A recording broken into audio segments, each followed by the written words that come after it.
Sahabat Kompas, sosok yang bakal menempati kursi Jatim 1 bakal segera kita ketahui. Siapapun itu, setelah memenangkan hati para pemilih, pemimpin Jatim nantinya berkewajiban memenangkan dan menyejahterakan kehidupan warga. Di tengah tantangan besar berupa setumpuk persoalan yang menanti untuk segera dibenahi. Apa sajakah itu? Simak ulasan selengkapnya bersama saya, Agustina Purwanti, dalam Bongkar Data.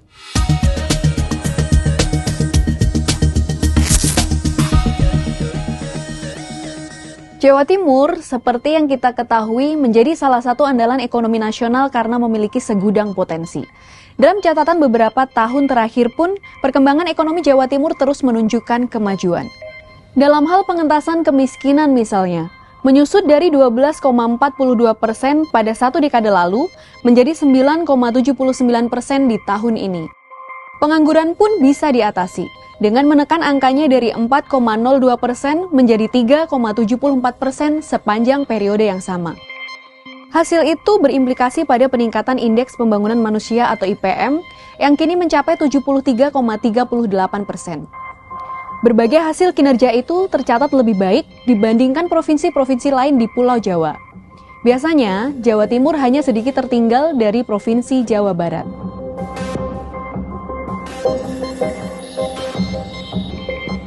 Eits, tapi keberhasilan itu tampaknya tak serta-merta menghapuskan tumpukan masalah di Jawa Timur. Hasil survei Litbang Kompas 2 hingga 7 November lalu merekam banyak problem pembangunan di Jawa Timur yang mendesak untuk diselesaikan. Sekitar 1/5 responden survei sepakat bahwa persoalan pertama yang perlu segera diatasi adalah penyediaan lapangan kerja dan pengurangan pengangguran. Secara persentase, angka pengangguran memang tercatat cukup turun, tapi secara jumlah masih cukup tinggi. Merujuk data BPS, saat ini sekitar 1,02 juta penduduk Jawa Timur masih menganggur. Meskipun terus turun dari 1,3 juta orang di tahun 2020, jumlahnya belum mampu ditekan di bawah 1 juta orang seperti sebelum masa pandemi. Ironinya, tingkat pengangguran tinggi ini justru terjadi di daerah-daerah yang skala ekonominya cukup mumpuni yang didorong oleh sektor industri. Kabupaten Sidoarjo misalnya, angka penganggurannya mencapai 6,49%, tertinggi di atas rata-rata provinsi dan nasional. Padahal, perputaran ekonomi di Sidoarjo tertinggi kedua di Jawa Timur setelah kota Surabaya. Fenomena yang sama juga terjadi di beberapa daerah lainnya, seperti Kabupaten Gresik, Kabupaten Pasuruan, Surabaya, Kabupaten Malang, sampai Kabupaten Tuban. Sayangnya, industri di Jawa Timur terpantau sedang merosot.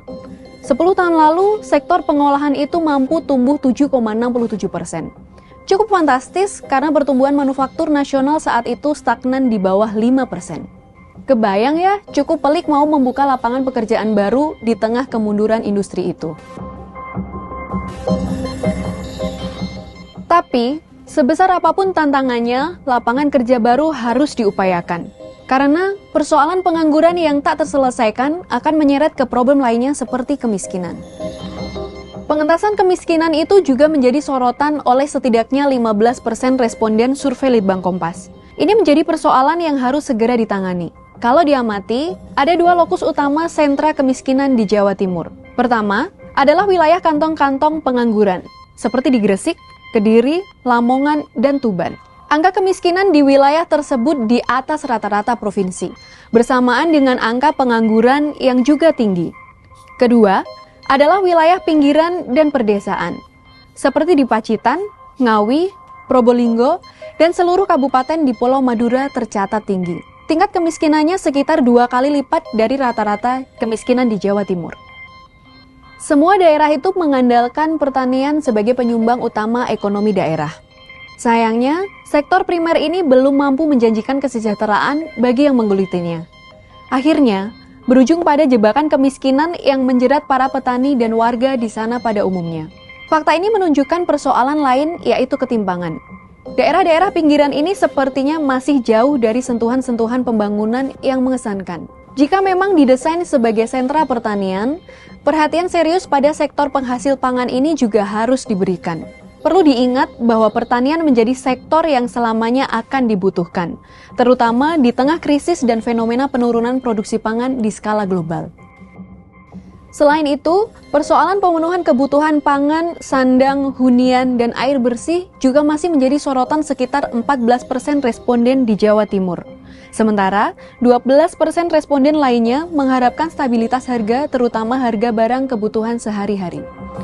Untuk mengendalikan harga, peran pemerintah sangat krusial untuk menjaga pasokan barang dan jasa serta menciptakan mata rantai perdagangan yang lancar.